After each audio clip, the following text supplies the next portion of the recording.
Is Bad Bunny more important to Adidas than Anthony Edwards? Now, here's why that question actually matters. Adidas built its cultural authority in North America, and that was through Black American sport as well as music. I'm talking basketball, hip hop. That's the lane that made the three stripes relevant in the most competitive sportswear market in the world. That history shaped where Adidas concentrated its cultural capital. It shaped who carried the brand. It shaped how Adidas won attention. So when a Latin artist becomes the center of a sustained footwear program, it stands out. Since March 2021, Adidas has released 25 Bad Bunny footwear collaborations. That's 25 documented releases across multiple years. That's a lot of sneakers. And it feels unexpected for a performance sportswear brand built on North American culture. So when you see that level of continuity, it makes you pause. And I started asking, well, what changed? Because that needs explaining. And that's exactly what we're going to do on this episode of Collab Lab with Bimma.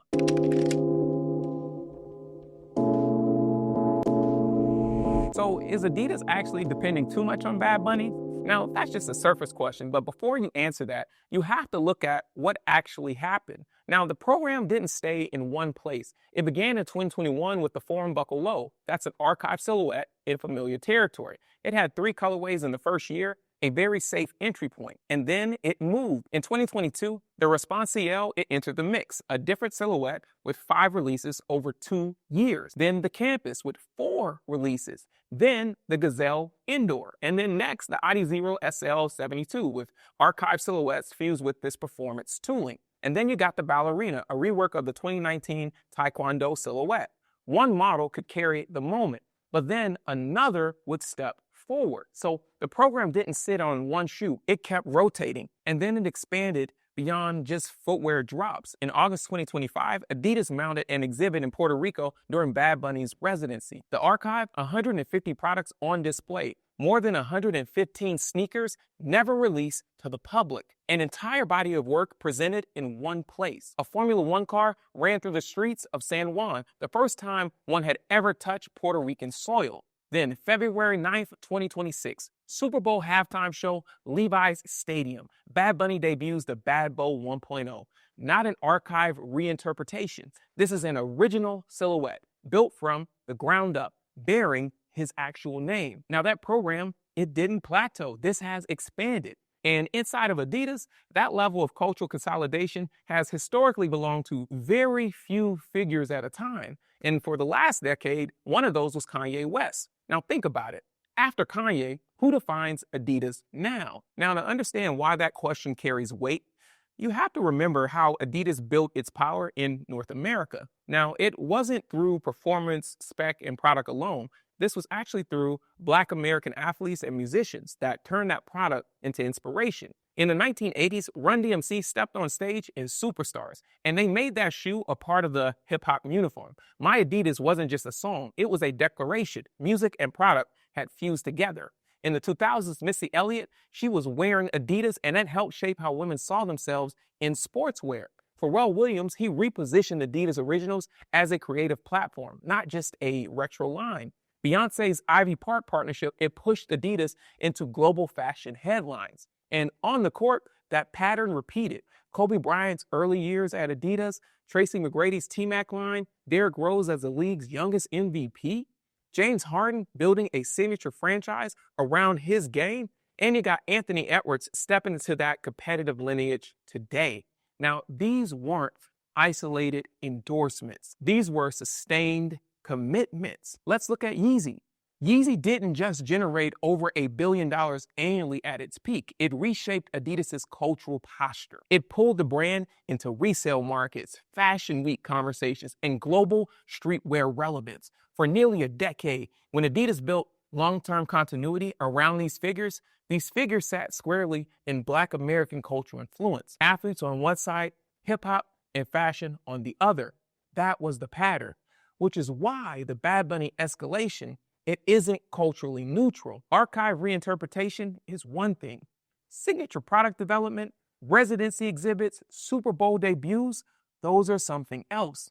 Historically, that level of sustained emphasis meant centrality, not experimentation, centrality.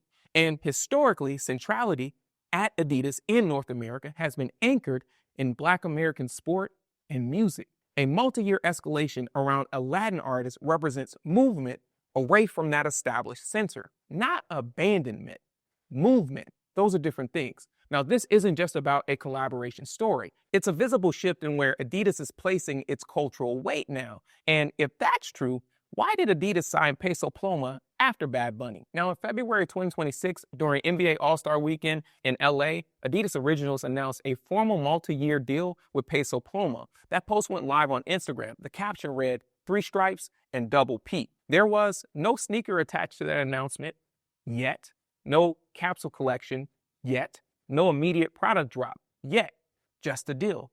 And where the deal lived is actually what matters here. It sits inside of Adidas Originals, the lifestyle division of the company, the same side of Adidas that manages its heritage silhouettes. That's the same side that builds long-term cultural partnerships. Bad Bunny was already operating there, still active, still releasing, still expanding. Nothing about that program suggested that it's slowing down at all. And while that's still growing, Adidas has added another Latin music figure into the same division, the same category, the same cultural lane, same kind of multi-year commitment. So if one partnership could be explained as a strong relationship, adding another one in the same space, that changes the shape of the story. Now, you're not looking at just a moment here anymore. You're looking at a concentration. And when a company concentrates its attention in one place, that's not accidental. This reflects priority. And at that point, the question has to shift. It's not why sign him, but what made that lane important enough to reinforce while everything else is still stabilizing. Perhaps it's the Latino dollar reshaping Adidas's priorities, because companies don't stack commitment like this unless there's something underneath them that changed. In 2024, Adidas generated nearly 24 billion euros in revenue. Almost 60% of that came directly from footwear. Now, inside that portfolio, one region stood out. Latin America grew 28% on a currency-neutral basis. Now, it was the fastest growing region in Adidas's global business. And North America, on the other hand, moved in the opposite direction. Revenue declined by 2%. Their wholesale orders were cautious. Their retail partners were managing elevated inventory. One region is accelerating. One is contracting. Both reported in the same annual filing. Widen that lens. In 2023, U.S. Latino GDP reached $4 trillion. Latinos now represent 20% of the U.S. population. Purchasing power stood roughly at $4.1 trillion. Latino consumer spending has grown at nearly 5% annual over the past decade, more than double the non-Latino rate. That's not a niche audience. That is what we call scale. At the same time, global streaming growth has been expanding fastest in Latin America. Now, the music behind these partnerships, it's traveling further in the same regions where Adidas is seeing its strongest growth. While that was happening, the North American footwear market, it was tightening. Now they nearly grew 30% in 2024. Hoka, they approached 1.8 billion in revenue. New Balance reached 7.8 billion. Competition intensified in the very market that Adidas has historically relied on for their cultural leadership. Here's what that looks like in plain terms. Growth was shifting. Competition, tightening. Consumer concentration, it was changing. Now, even in the Latino spending story, momentum, that's not guaranteed. Household spending, that growth is slow from 3.2% to 0.8% between 2024 and 2025. The base itself is large, but the growth margin, it fluctuates. None of this explains culture. It does explain exposure. And when one region grows faster than another and the culture output is tied to that region is expanding globally, companies pay attention, not because of headlines, but because of where revenue is actually moving. Under those conditions, reinforcing cultural investment in Latin artists, it doesn't look symbolic. It looks aligned with where growth is happening. That makes me wonder, is Adidas the only brand building long-term with Latin artists? It sure doesn't look that way. Look, Jordan partnered with J Balvin in 2020. He became the first Latino artist to receive an official Jordan collaboration, and that started with the Air Jordan 1. It then came with the Air Jordan 2 with apparel, then the Air Jordan 3, and now we can clearly see that an Air Jordan 4 is already in the works. That's not a one-season drop. This is a numbered sequence inside of one of the most important sneaker lines in the world. Then Solomon did something similar. In 2024, the brand named Fade its first sports style ambassador from the Americas. Then came product, the XT4, the XT Pathway 2, right? You're seeing this is not a campaign, but a cycle. Reebok followed the same direction. In 2026, it signed Karol G to a multi-year deal. She became the face of the Classics revival. Product is planned beyond announcement here. And when you stack these moves together, the picture, it changes. These aren't isolated experiments or seasonal marketing. This is sustained product allocation across multiple brands. These brands, they are committing to the same audiences in the same category across multiple seasons. In a tightening market, that kind of commitment, it signals priority, not participation. Now, here's the operating logic. Let's set the cultural storyline aside for just 1 second. No trends, no representation debate, right? Just the business behavior we've already seen. Now, this is the cycle. First, growth splits by region. Some markets, they start doing better than others. Second, the money follows the markets that are actually growing, and the brands become more exposed to where growth is expanding. Third, cultural investment, it follows that exposure. Not because the brand changed, but because attention and relevance, they have to track demand. Then fourth, the cultural investment, it shows up as product continuity, not one-off campaigns.